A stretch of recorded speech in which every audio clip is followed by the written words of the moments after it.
Ser pai é pausar o tempo e sentar para apreciar os mais belos momentos que a vida tem para me dar. Ser pai é lutar por um mundo mais equitativo, é ser provedor, mas provedor de afeto, de carinho, de cuidado, de acolhimento, é estar presente, é ser presente. É saber que eu não tenho o controle de tudo, é buscar transformar o dia a dia das pessoas, acolher de forma carinhosa, mesmo aqueles que não têm o meu DNA. É estar junto, é proteger, é abraçar, é dizer que vai ficar tudo bem, mesmo sabendo que tem uma forte tempestade chegando. Ser pai é você escutar um "Pai, vem me limpar!" e você ficar todo bobo, feliz, porque foi o escolhido para essa hora super importante. A minha riqueza é paternar.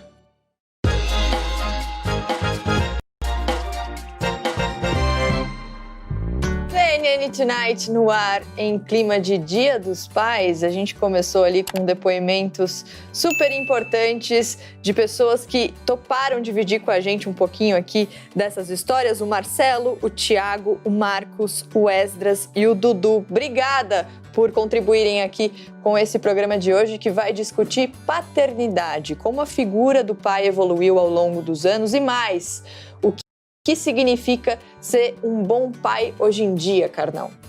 Eu acho que quase sempre significa a mesma coisa, a compreensão que você está gerando um ser diferente de você. Não é a sua extensão, leva o seu sobrenome, pode até se parecer com você, mas não é você melhorado, nem você moldado pela sua dor. Ser pai é gerar um outro ser completamente independente, que seguirá seu próprio caminho. Quem está apto a pensar isso pode ser pai. Quem não pode pensar isso ainda vai ser uma forma industrial querendo fazer numa linha de produção a si próprio melhorado. E a gente vai também conversar com você sempre, você que fica ligado na nossa hashtag CNN Brasil Tonight, comentando no Twitter. Você também pode seguir a gente no nosso perfil no Instagram, @CNN Brasil Tonight. E quando a gente fala da paternidade, muitas vezes a gente fala também sobre como a tarefa, como o peso cai nas costas das mulheres. Ela já olha pra mim, né? Muitas vezes, né, Gabi? Sim, acho que, enfim, a gente tem uma tradição no Brasil, inclusive na legislação, a gente vai falar isso, de deixar o homem como o provedor da família, o líder da família. Isso vai mudando ao longo do tempo, mas o que a gente percebe é que as mulheres ganham mais protagonismo no mercado de trabalho e passam a ter mais poder também na gestão da vida familiar, muitas vezes sozinha e muitas vezes de forma desamparada.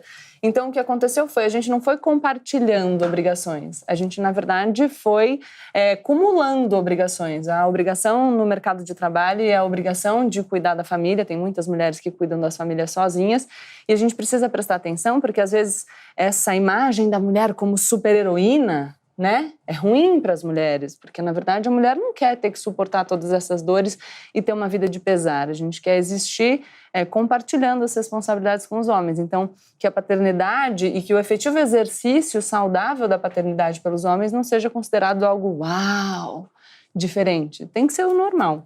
A gente vai, inclusive, mostrar alguns dados de como a pandemia afetou as tarefas em casa, para as mulheres, para os homens, de que maneira tudo isso está interferindo nesse momento. Bom, historicamente, como a Gabi falou, a nossa sociedade entende que o papel de cuidar dos filhos é da mulher. Mas será que biologicamente isso se confirma? A gente conversou com o neurocientista e pai Stevens Hain, e ele traz um dado muito importante sobre a convivência dos pais com os filhos. Olha só. Só as mães passam pela gravidez, parto, amamentação, mas a evolução possibilitou, que formas de adaptação e ativação do cérebro materno aconteçam independente do gênero.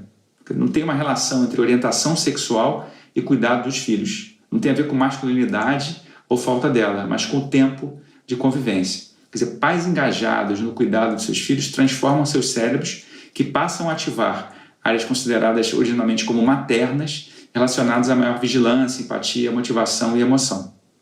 Em outras palavras, esse papel ancestral do cuidado feminino aos filhos, ele é fortalecido basicamente por relações históricas e culturais, mas pode ser alterado a partir do maior convívio dos pais, sejam biológicos ou adotivos, com seus filhos, o que traz benefícios para toda a família. Carnal, ele fala ali sobre as relações históricas e culturais. A gente sabe que uma mudança cultural ela não tem um reflexo imediato. Ao longo dos anos, como essa figura do pai evoluiu? Pode-se dizer o mesmo da relação das mães com os filhos. A ideia de que pais e mães amam incondicionalmente, devem dar sua vida pelos filhos, isso é uma ideia muito recente. Essa é uma ideia que tem a ver com a ascensão da criança no século XVIII, que é vitoriosa no século XIX e até hoje. A criança é o grande fator novo. Não existia criança na Idade Média. Como é que nascia alguém? Como um adulto imbecil. E assim eram tratados. Adultos imbecis podiam ser torturados, podiam ver cenas de sexo, etc. Quando surge a criança, quando se estabelece a Sagrada Família como modelo, quando se coloca o homem e a mulher como naturalmente inclinados ao amor, há uma mudança enorme. No direito romano, o poder do pai é de vida e morte. Ele tem posse material dos escravos, dos clientes, ou seja, os que moram com ele, dos filhos e da esposa. No direito romano não existe afeto, existe responsabilidade de vida e de morte. A ideia de Deus Pai é uma ideia que também evolui muito do Antigo Testamento até o Novo, até Jesus chamar Deus de Abba, ou seja, um termo íntimo e próximo, e não mais aquele Deus que pede a Abraão que sacrifique o filho, mas de um Deus mais íntimo. Então essa é uma grande transformação. Uma vez que surge a transformação, nós passamos a cultivar essa ideia e nos horrorizamos, por exemplo, com as imagens mitológicas de Cronos, Saturno devorando seus filhos para que eles não o derrubassem do poder. As pinturas que se fez sobre Saturno, Cronos devorando seus filhos, elas vão aumentando de horror.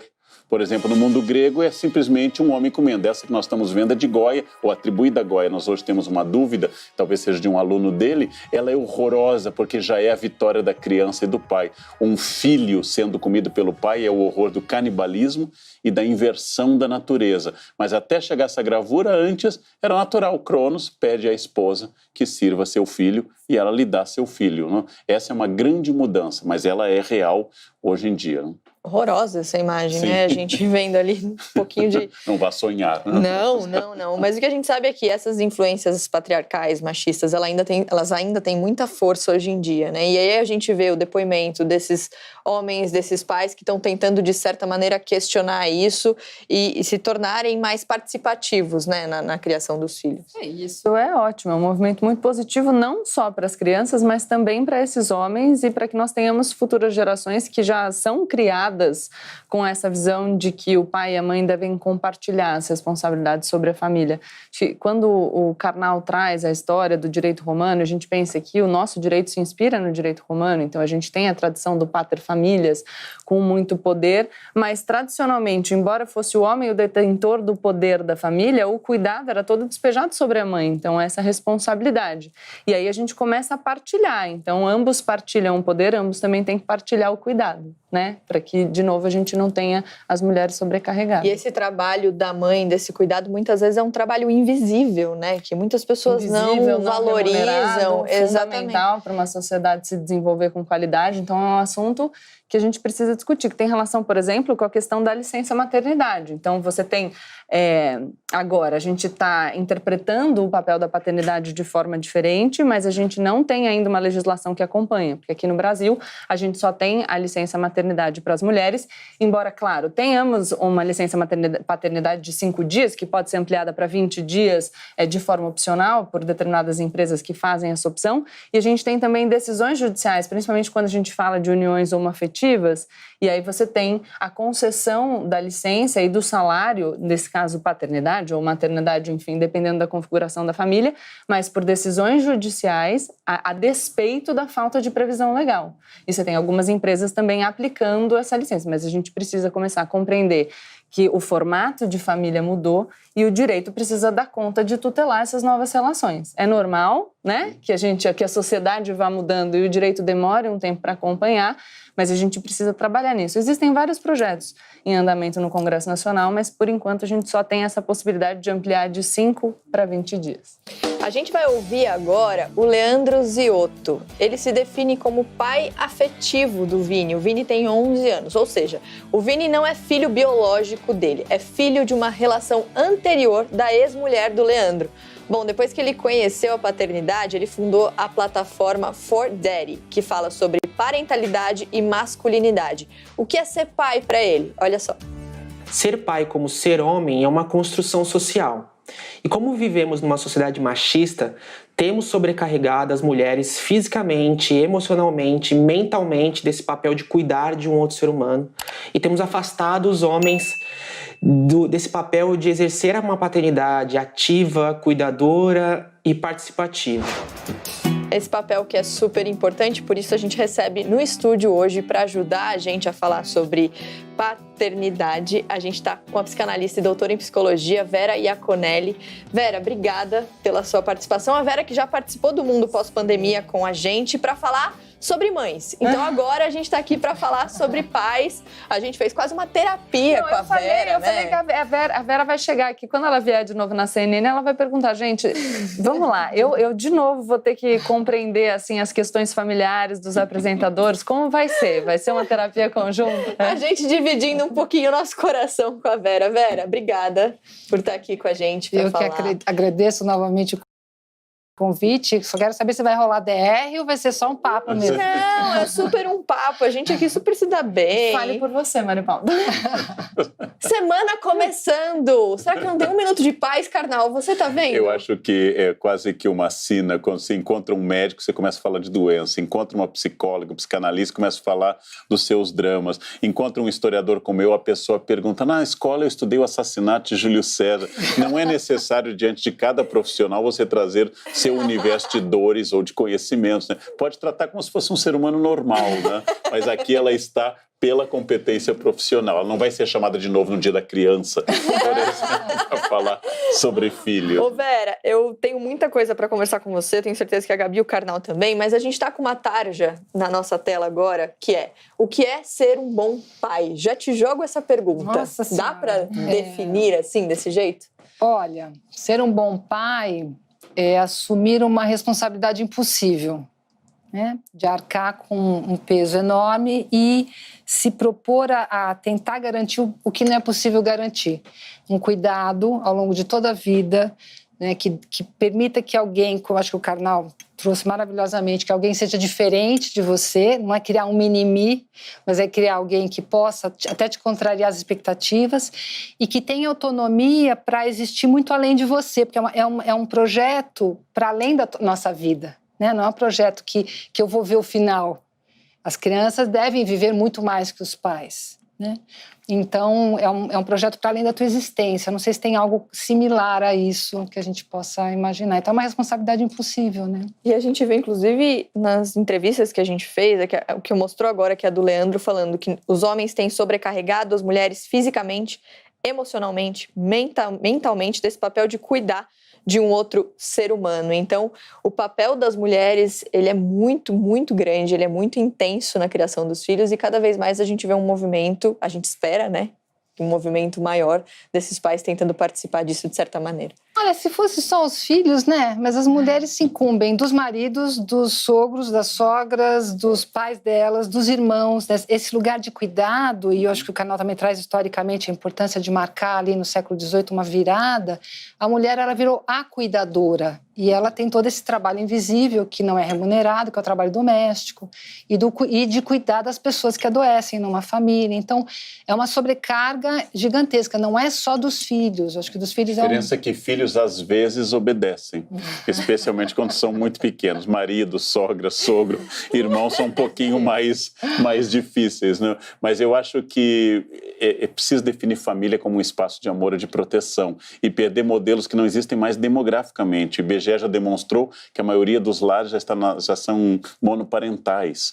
Fora dos lares homoafetivos, são monoparentais. Aquele modelo de família de margarina, ele é um imaginário hoje. Tão lógico quanto a Chapeuzinho Vermelho levar os doces para a vovozinha, ou seja, já pertence a outro modelo. E a legislação, que a Gabriela também conhece, ela consagra um modelo ainda antigo, com algumas penetrações jurídicas em uma capacidade nova. Família é um espaço de proteção, e aí um dado incômodo, que não é nosso foco hoje, é também na família que ocorrem a maioria das agressões às crianças, inclusive casos de pedofilia, ou seja, não são estranhos que entram na casa, são na própria família. Então, isso é terrível. A família é muito importante e ela também tem sido, eventualmente, um espaço de violência, né?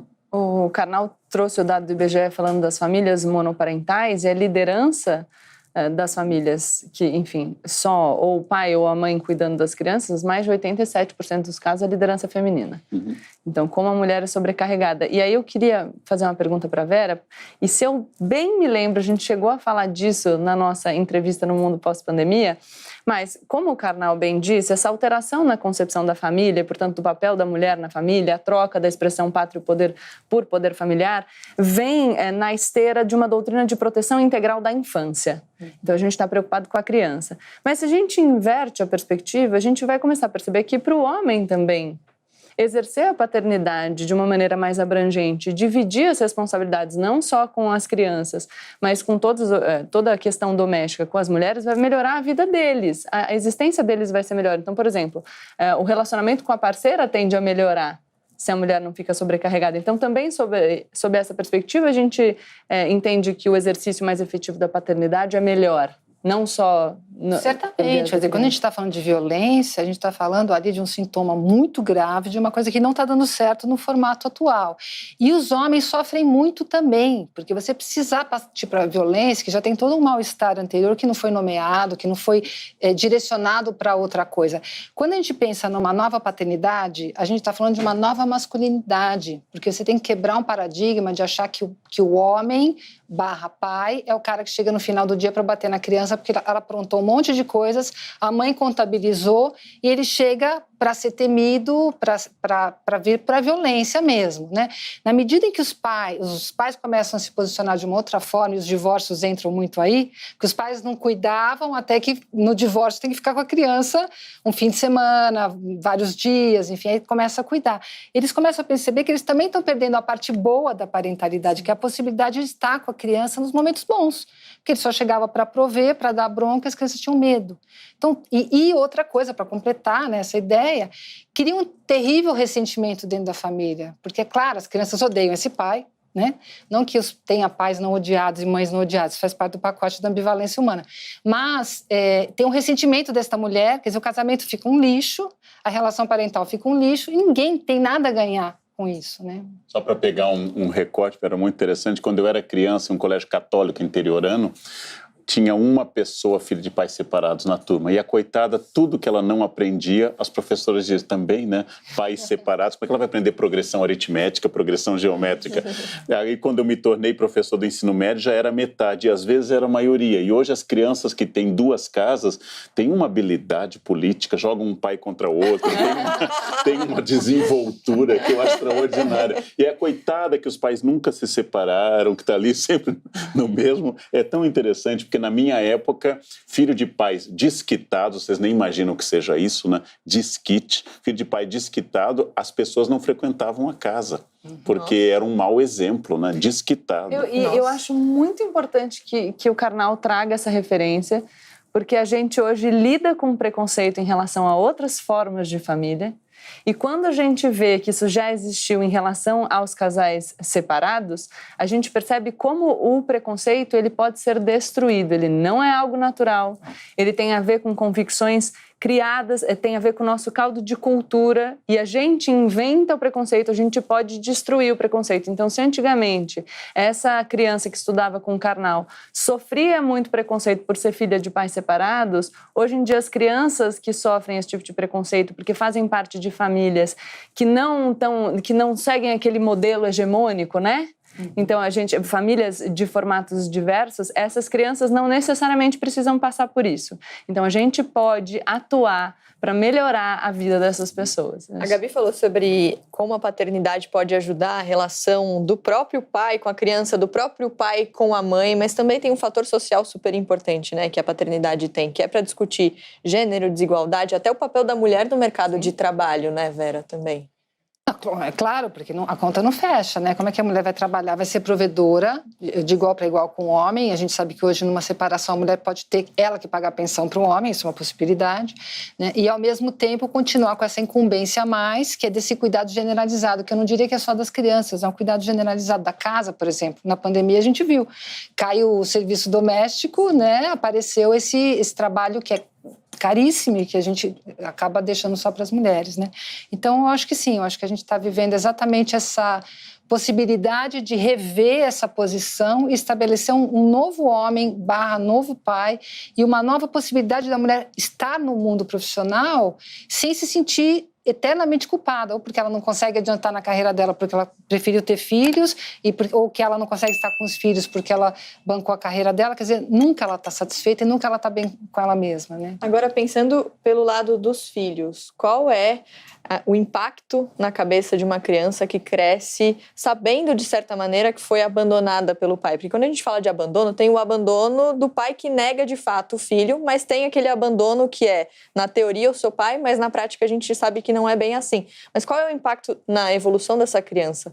Olha, tem vários tipos de abandono, né? Tem muitas mulheres, por exemplo, que as mulheres não podem fazer aborto por lei, mas o homem vai fumar um cigarrinho não sei aonde, nunca mais volta, que eu chamo de um aborto masculino, porque se ele não volta e ele não assume a paternidade, ele está fazendo a mesma coisa, né? Então tem vários tipos de abandono, mas os abandonos muito precoces, eu sempre costumo dizer, será que esse pai abandonou esta criança? Ele pode ter abandonado o filho, a própria paternidade, não ter assumido, mas será que ele conhecia essa pessoa? Porque às vezes a gente acha que a gente, porque eu não sou tão bonita, não sou tão inteligente, nasci menino, não nasci menina. A gente tenta atribuir e dar uma resposta pessoal, mas às vezes nem tem.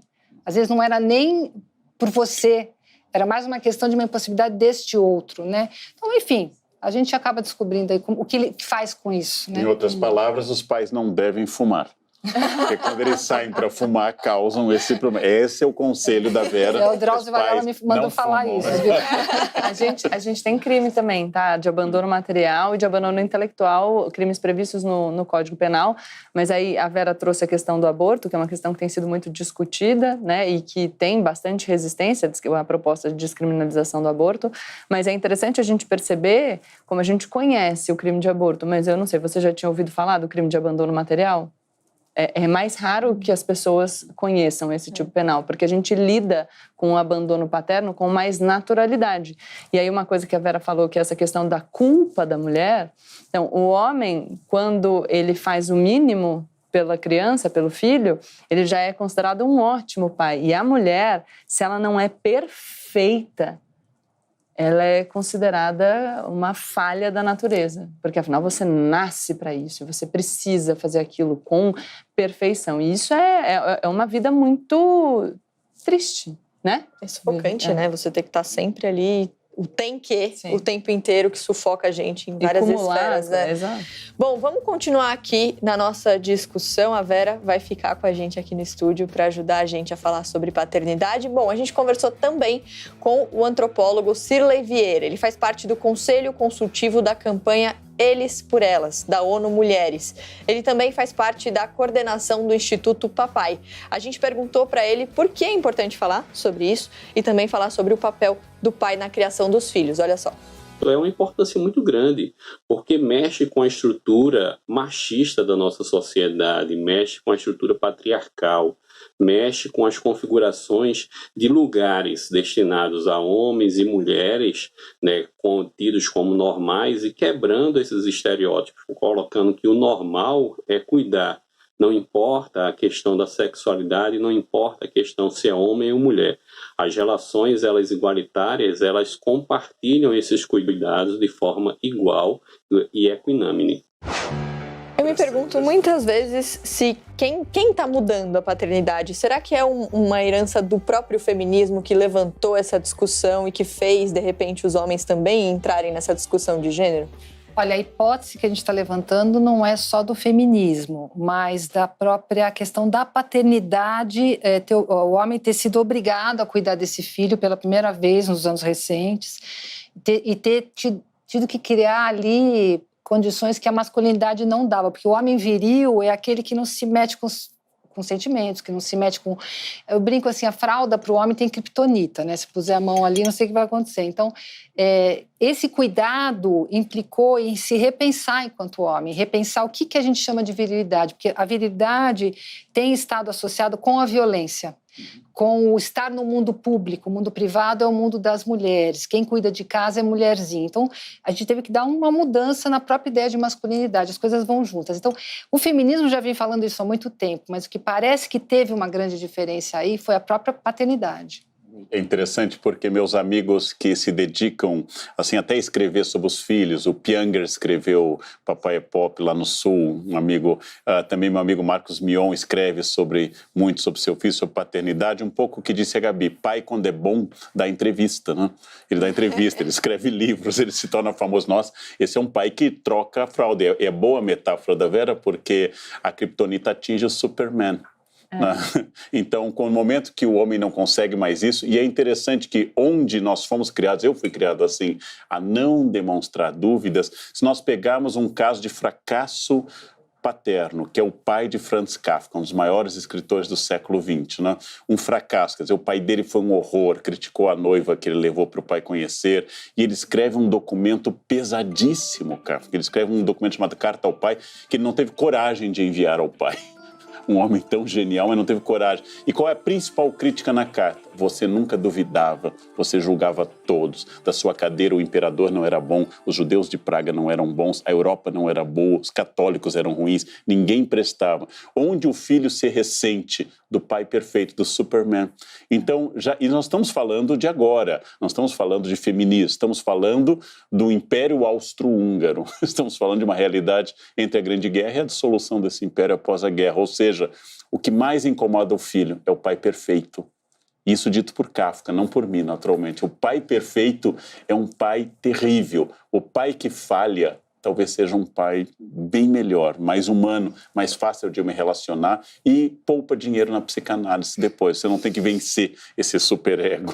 Gente, e é tão interessante, né? Porque o pai perfeito é o pai horrível. A gente estava falando da exigência da mãe perfeita, que gera uma existência horrível para a mulher e que eventualmente vai ser despejada no filho também. Porque uma mulher que não está feliz com a própria existência, como que essa relação com a criança pode ser positiva? São perfeições, vamos dizer assim, são ideais diferentes. Uhum. A mulher é aquela que tem que oferecer o seu corpo e o cuidado 24/7, tem que estar disponível e tem que dar de mamar até os 10 anos de idade, tem que cuidar e nunca pode estar cansada. Ela tem que se oferecer como objeto para os filhos, ela nunca pode pensar em si. Ela não é uma mulher, ela é uma mãe.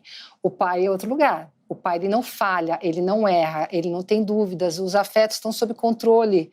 Essa história, esse jargão, não chora. Por quê? Porque ele está tudo sob controle. Ele nunca perde estribeira, ele tem a lei. São dois lugares impossíveis, completamente idealizados, mas são distintos. Sim, distintos, mas que implicam numa existência igualmente penosa. A mulher perde nessa cobrança de perfeição e o homem perde. É isso que eu queria dizer, que esses padrões impostos, tanto desse homem infalível, sob uma perspectiva, quanto da mulher mãe infalível sob outra perspectiva, que são valores culturais que transformam a nossa existência numa existência pior, mais infeliz. Então, desconstruir esses padrões é bom para a criança, para a mulher e para o homem. Mas isso que você diz é importante, Gabriela, porque, na verdade, o que a gente mais teme é o que mais nos vai libertar no final, né? Você chega numa análise querendo preservar coisas que, na hora que você perde, você fala, nossa, como é que eu... Que bom! Que bom! Isso Mas vocês conhecem alguma mulher que escreve livros assim, eu amei meus filhos? Ou eu troco as fraldas dos meus filhos? Não tem, né? Porque é tão natural esse processo. É isso que Simone de Beauvoir em 49, Betty Friedan em 63 tentaram desconstruir. Ou seja, a educação de que seja biológico, natural, instintivo e que a mulher que não segue isso é uma degenerada. E aí nós não vamos conseguir nem entender a depressão pós-parto. Nós não vamos conseguir entender, por exemplo, raivas que as relações humanas trazem. É preciso pais e mães amorosos, mas reais. Absolutamente reais. Isso, de certa maneira, também está na percepção dos próprios filhos, né? Porque às vezes os filhos cobram muito mais a mãe nesse sentido, porque eles cresceram sendo ensinados dessa maneira, né? E o pai, eu só vou recorrer ao meu pai na hora que realmente for a última opção. A mãe, eu tô ali o tempo inteiro em cima dela. Tem um pouco nisso também, né? E eu tô aqui pensando que a Vera falou sobre o Superman, e eu já comecei a viajar aqui. Mas essa coisa do homem com a virilidade, com a força, e a força misturada com a agressividade e tudo mais. Na verdade, esse ideal do homem, sem dúvidas, perfeito e que não tem uma relação afetiva com os filhos, e que torna a existência desse homem incompleta, é uma submissão, não é força. Força é resistir e quebrar o padrão. Mas os ideais, eles têm esse... Para você viver em função de um ideal, você se aliena ao ideal. Então, realmente, se submete. Acho que a palavra-chave é aí. Agora, eu queria voltar nessa questão da mulher e do homem em relação ao corpo. Porque essa ideia de que a mulher que pariu, que gestou, ela tem uma vantagem, que vocês trazem até uma entrevista interessante aí sobre isso. Na verdade, a minha hipótese que eu trabalho, que eu escrevo sobre, é que a mulher que gestou e pariu e dá de mamar, ela está mais atrapalhada com o filho do que quem está de fora. Não é exatamente uma vantagem, é um complicador. A mulher tem que fazer um processo de separar do filho, enquanto quem vem de fora, adota, ou a companheira dela, ou o marido, eles conseguem estabelecer uma relação mais isenta com a criança. Não é um facilitador, não facilita nada, isso só complica, porque ela fica muito mais à mercê das demandas do filho do que quem não pariu. Então, não tem vantagem nesse lugar. É bem interessante esse ponto de vista que a Vera traz. A gente vai continuar conversando. Agora a gente vai ouvir o Leandro Ziotto mais uma vez. Ele respondeu pra gente como a sociedade acredita que deve ser a paternidade, do que as crianças precisam para crescer. Olha só. Infelizmente, a nossa sociedade como um todo ainda tem uma visão muito míope da paternidade. Uma criança, para crescer e ser criada de uma forma saudável, ela precisa de funções parentais. Ela precisa de amor, cuidado, educação e limites. E isso independente de quem vai exercer esse papel. Se vai ser uma mãe, se vai ser um pai, se vai ser dois pais, se vai ser duas mães, se vai ser o irmão mais velho com a avó. Numa sociedade com tantas desigualdades sociais, onde ter um pai é um artigo de luxo, a gente não pode ser tão mínimo e raso de achar que uma criança só pode crescer num lar saudável se tiver um homem e uma mulher na sua criação.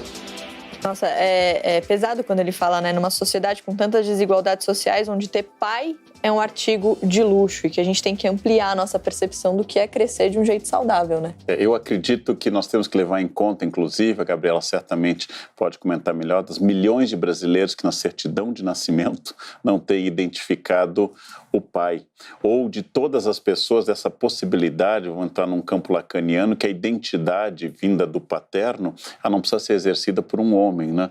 O limite não precisa ser... Na minha casa, o limite sempre foi a minha mãe. O meu pai sempre foi o afeto sem limite.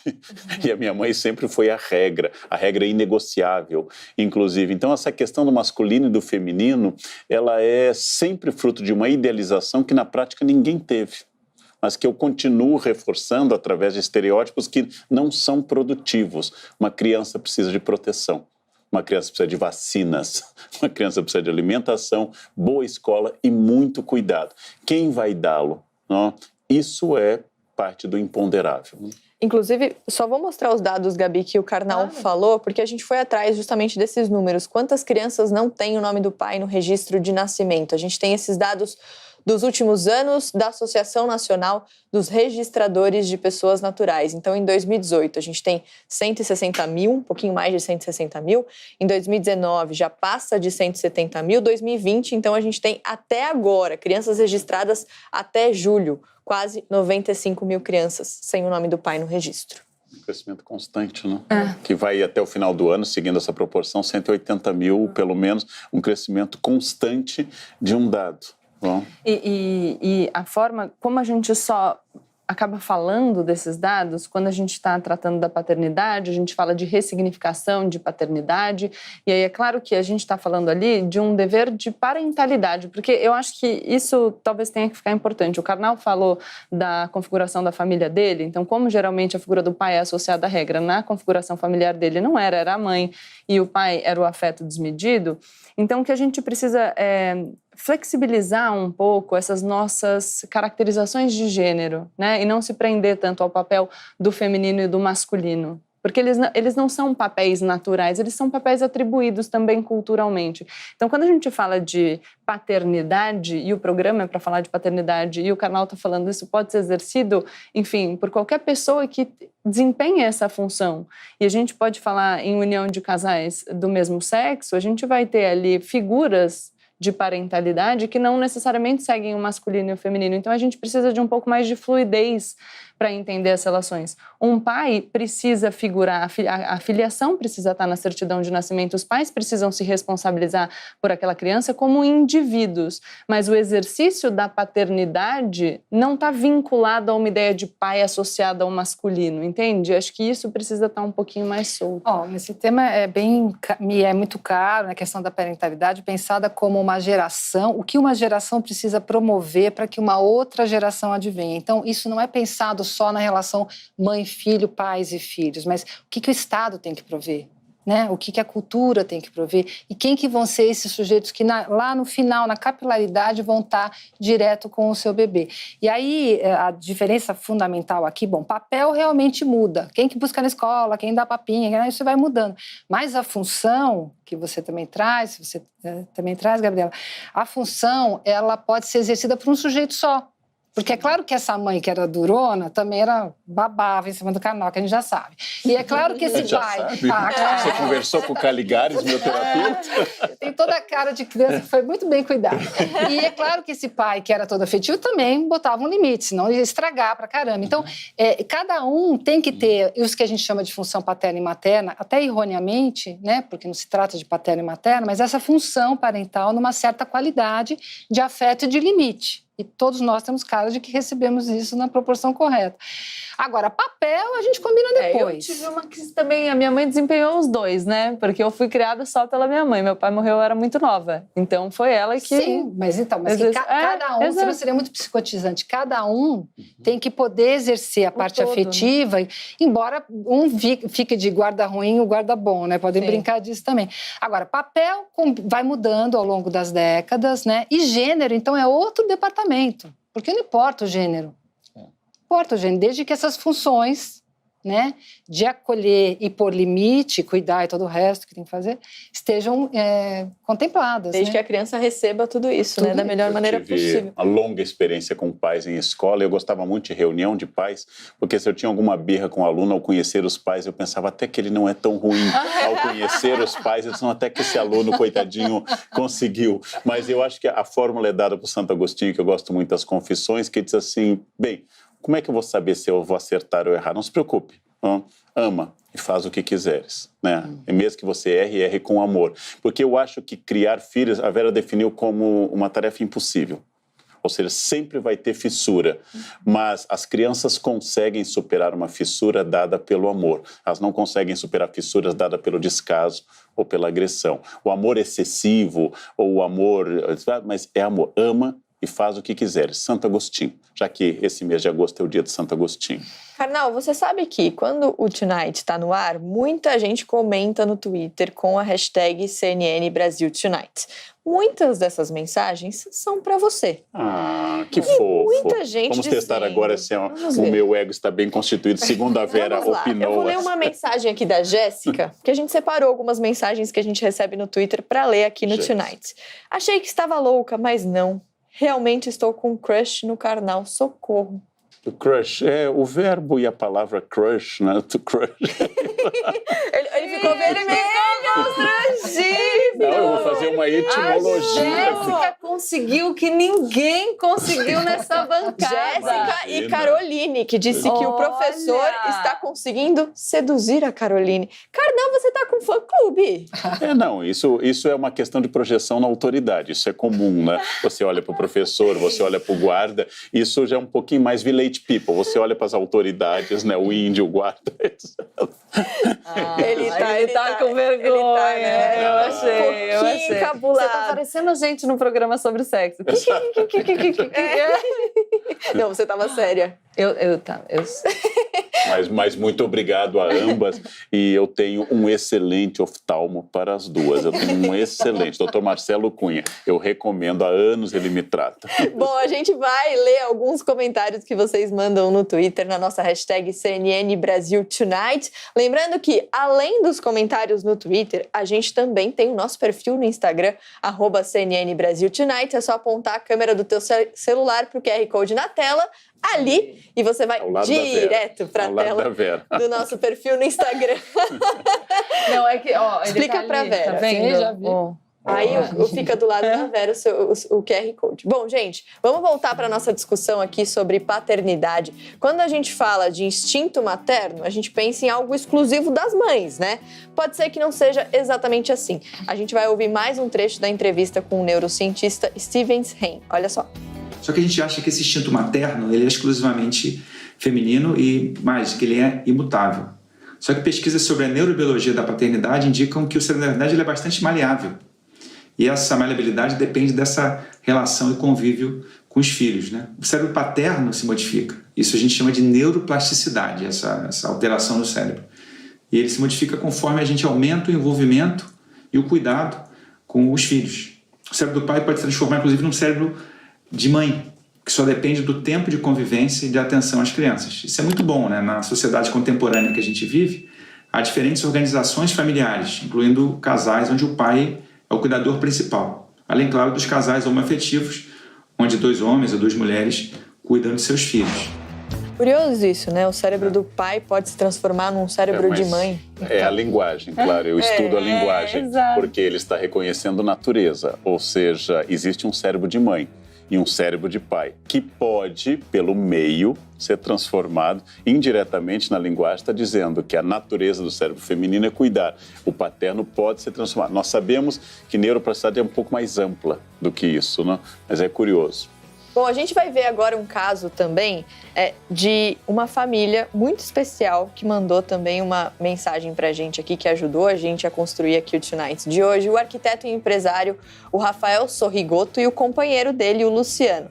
Eles são pais do Alan, de 14 anos, e do Davi, de 6 anos. Eles adotaram os irmãos há quase 4 anos. E aí, nesse período, claro, eles descobriram juntos como ser uma família. Olha só. E a gente foi aprendendo muito. Eles foram ensinando a gente a ser pais no dia a dia. A gente ficou mirando nos bons exemplos que a gente tinha à nossa volta, de familiares, amigos e tudo mais. E eu considero que a gente criou um jeito nosso de sermos pais, que é um jeito que aqui em casa a gente construiu a 8 mãos. As crianças participaram muito desse nosso desenvolvimento como pais também. Ser pai, para mim, é o maior desafio e a melhor forma que eu encontrei de me conhecer. As crianças mudam o tempo todo e dia a dia lançam novos desafios para a gente repensar todo o processo, tanto de educação quanto de amadurecimento, do nosso autoconhecimento como pais, da criança se descobrindo. Esse processo é muito rico e faz a gente crescer muito todos os dias. Que especial, a gente inclusive mostrou fotos ali, né, do Rafael, do Luciano, com o Alan e o Davi, que são os filhos deles, e eles mostrando, dividindo com a gente como eles aprenderam juntos a ter essa paternidade tão especial, né, Vera? Isso é importante também. A gente só aprende fazendo, não tem essas. E isso é um problema, porque as mães e os pais, quando têm os filhos, eles acham que tem alguma coisa que vem de fábrica, mas não vem. E logo eles descobrem. Assim que chegam da maternidade, eles descobrem que eles têm que aprender tudo. Então, tudo bem, viu? É assim mesmo. É o conselho que eu dou às jovens mães. Elas são obrigadas a ouvir os conselhos das irmãs, das amigas mais velhas, das mães, das avós que já criaram filhos. E devem ouvir de todo mundo, mas depois fechem a porta e aceitem o fardo de errar sozinho. Porque um filho só aguenta uma mãe ou um pai. Porque mais que isso, não tem psicanálise que resolva. Todas as famílias se parecem na felicidade, mas cada uma é infeliz à sua maneira. Essa ideia eu tive agora, mas um tal de Tolstói teve um pouquinho antes de mim, mas a moça chamada uma Ana, uma tal de Ana. Gabi, o que mudou na lei ao longo dos últimos anos? Eu achei legal que a gente tenha tido esse exemplo de uma família com uma configuração diferente, e essa possibilidade vem de uma decisão do Supremo Tribunal Federal em 2011, que passou a equiparar as uniões entre pessoas do mesmo sexo às uniões que a gente tinha entre pessoas de sexos diferentes. Então, tanto o casamento depois com uma resolução do Conselho Nacional de Justiça, quanto a união estável. E aí isso tem impacto na adoção, porque o Estatuto da Criança e do Adolescente exigia para uma adoção conjunta o casamento ou a união estável, que passou a ser possível depois dessa decisão do Judiciário brasileiro, que é muito mais legal. E a gente vê exemplos de famílias maravilhosas, como a do Luciano e do Rafael, que mandaram pra gente aqui. O importante é ter carinho, cuidado, amor, afeto, comprometimento, e deu pra ver que eles têm tudo isso, né? Com muito amor, com muito carinho com os 2 filhos. Bom, a pandemia, como a gente falou, com todo mundo dentro de casa, pode ter sido um excelente momento para os pais participarem mais ativamente dos cuidados com os filhos. A própria Vera já trouxe um pouquinho esse recorte. E a gente tem números sobre isso. Vamos ver como ficou a divisão das tarefas de casa durante a pandemia. Os dados são do Datafolha. Então a gente tem ali, durante o home office, das mulheres, 57% ficaram com a maior parte do cuidado com a casa e a família, 7% disseram que a maior parte do cuidado com a casa e com a família é feita por outra pessoa. Dos homens, a gente tem 21%, então, ficando com a maior parte do cuidado com a casa e com a família, 16% dizendo que a maior parte do cuidado com a casa e com a família é feito por outra pessoa. O Carnal até deu um sorrisinho aqui, né? É que a gente perde de lavada, é um horror, né? O homem é um produto que precisa de um recall. É uma coisa... um recall. Por que saiu o homem 4.0, né? Quer dizer, ainda cresceu, houve muita evolução e chegou a esse número ridículo de homens e que ainda são capazes de dizer... Não, que tá falando, não, senão já ia dizer que eu sou muito severa. Vão capaz ainda de dizer, não, mas eu ajudo minha mulher. É um terror, né? Interessante isso mesmo. Muito, o homem fala que o pai ajuda a mãe. Ele não ajuda nada, ele tem a mesma responsabilidade.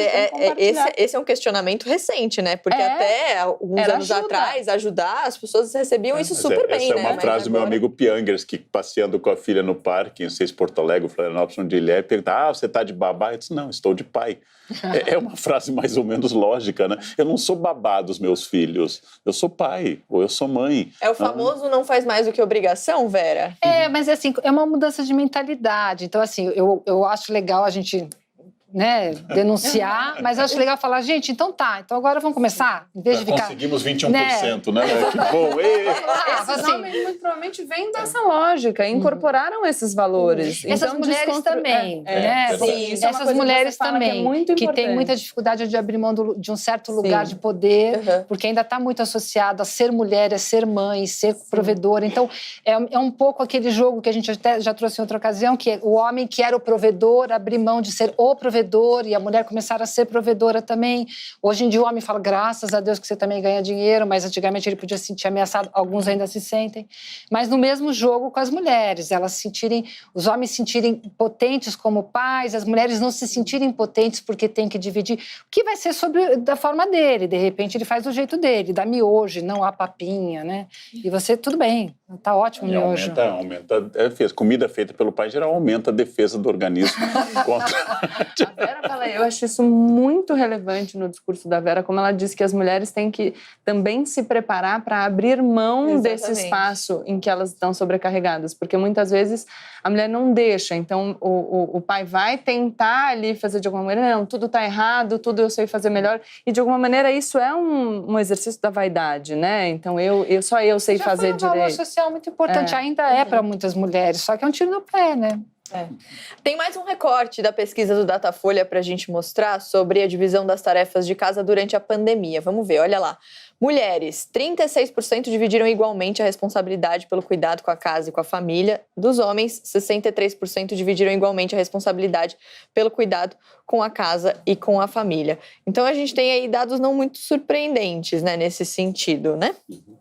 É porque, na verdade, as mudanças, elas são muito recentes. Vamos imaginar que nós temos milênios de uma sociedade falocêntrica, heteronormativa, e nós temos décadas de discursos ainda não vitoriosos, apenas discursos, né, que estão, muitas vezes, no ambiente intelectual e não nos corações das pessoas. Quer dizer, ainda, gente, Um casamento é um homem que espera no altar uma mulher trazida pelo seu pai, outro homem, vestida de branco para simbolizar a sua pureza metafórica e entregue a outro homem, né? Quer dizer, isso ainda é a cerimônia de casamento, né? Ainda é até hoje a ideia de que a mulher tem que ser trazida por alguém e entregue. Imagina a mulher no altar vestida de preto e um homem entrando com a mãe e entregando para aquela mulher. Seria estranho, né? Mas é isso que se faz com a mulher.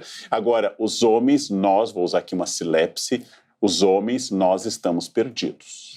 Não, depois silepse a gente fala no dicionário o que é, né? Silepse, porque nós estamos perdidos, porque as mulheres estão se empoderando e os homens estão se perdendo, porque eles não sabem mesmo como desempenhar o papel, qual é o papel com os amigos, o papel profissional, o papel com a mulher. E voltamos ao que a Vera disse, as mulheres não cobram geralmente sensibilidade. Elas cobram decisão, racionalidade, provimento, etc. Um homem sensível é bonito de ser descrito, mas não é aquilo que é buscado sempre. Então nós temos ambiguidades. Homens e mulheres temos ambiguidades, mas os homens estão perdidos. Ou pro intervalo com essa mensagem do Karnal, então. Que encorajou muitos homens que nos estão assistindo. Para deixar todo mundo pensando no que o Karnal falou, mas claro que a nossa discussão continua no próximo bloco. A Vera vai ficar com a gente. A gente tem mais um vídeo fofo dos pais contando o que significa a paternidade. E a gente também vai ver para onde caminha, ou pelo menos deveria caminhar, a sociedade nessa questão. Não sai daí que o CNN Tonight volta já já.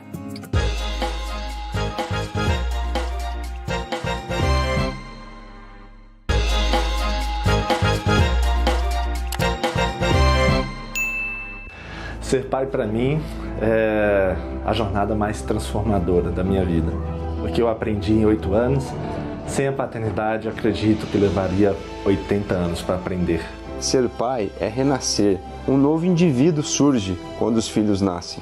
É uma missão de vida. É ser duro de vez em quando, mas na maioria das vezes se derreter. Ser pai é tentar ser melhor a cada dia, ser melhor do que ontem, mas dessa vez não por você, não por seu crescimento pessoal, mas sim para a sua família e para os seus filhos. É voltar a ser criança, a cada brincadeira, a cada sorriso, a cada alegria, é rememorar a nossa própria infância. Eu amo ser pai. É muito bom. Ser pai é o maior prazer do mundo. Eu tô apaixonada. Ai, criança bonita. Eu tô apaixonada por essas crianças, de verdade. O Marlon mandou mensagem pra gente, o Rafael, o Guilherme, o Paulo e o Humberto, que tava com um filhinho, a coisa mais fofa do mundo. A gente tava vendo aqui, todo mundo com a cara assim, ó. A Gabi tava se derretendo aqui, né? Muito, muito bonitinho. Obrigada, gente, pela contribuição aqui nesse programa sobre paternidade, pegando carona no Dia dos Pais. Hoje eu tô com a Gabi, com o Karnal e com a Vera Iaconelli, que é psicanalista, falando sobre esse papel de pai, uma tarefa impossível, Vera, como você mesma disse, né? É uma tarefa impossível. Ser pai, os pais falaram lindamente. Eu acho que é um pouco virado avesso, né? É virado avesso, você vê o que sobra ali no seu avesso, o que você descobre de você. É um desafio gigante. Bom, vamos ver um trecho final, então, da entrevista do neurocientista Steven Hain. Ele relembra que as mulheres dedicam o dobro de horas aos afazeres domésticos e ele traz uma informação interessante também. A mulher dele também é cientista e aí, nesse momento, ela precisou se dedicar ao trabalho. O que ele fez? Assumiu as tarefas diárias da casa, o cuidado com os filhos, mas claro que ele lembra que é uma pessoa privilegiada que consegue fazer home office nesse momento. Olha só.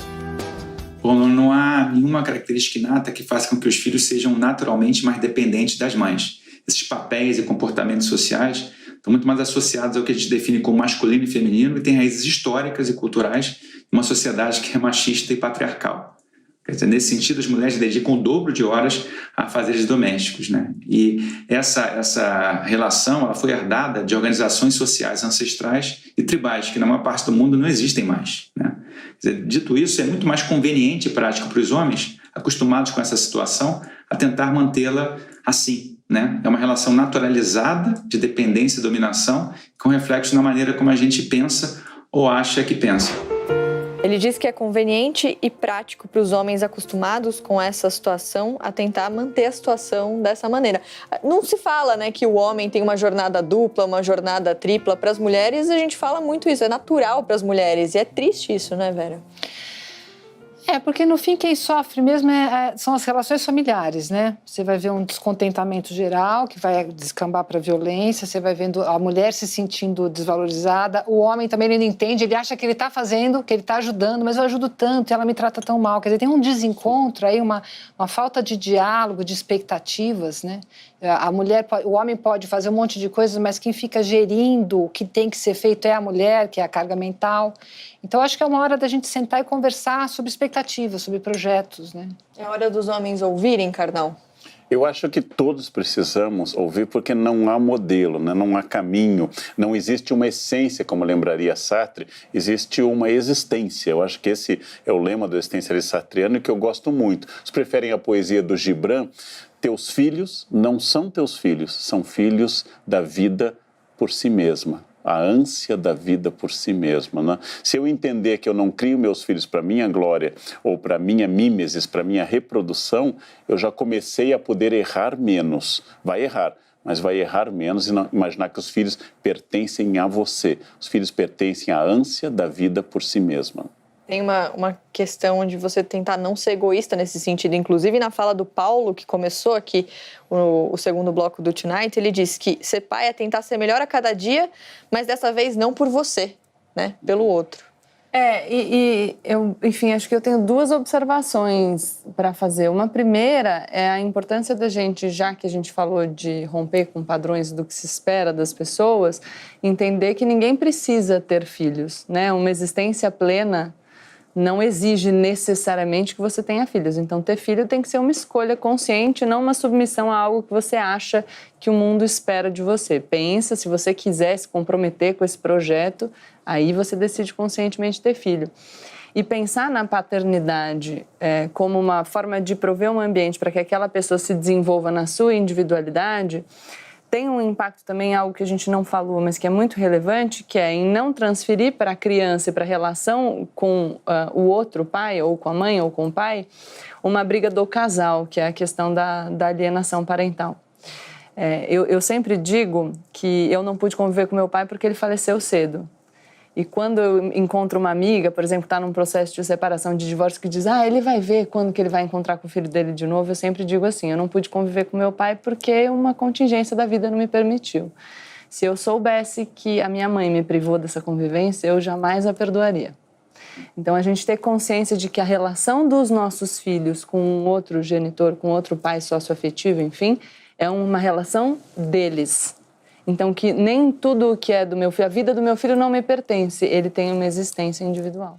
Gabi, você falou sobre não ter filhos, que é uma decisão que você pode tomar, que você não necessariamente precisa do filho para ser pleno nesse sentido de existência.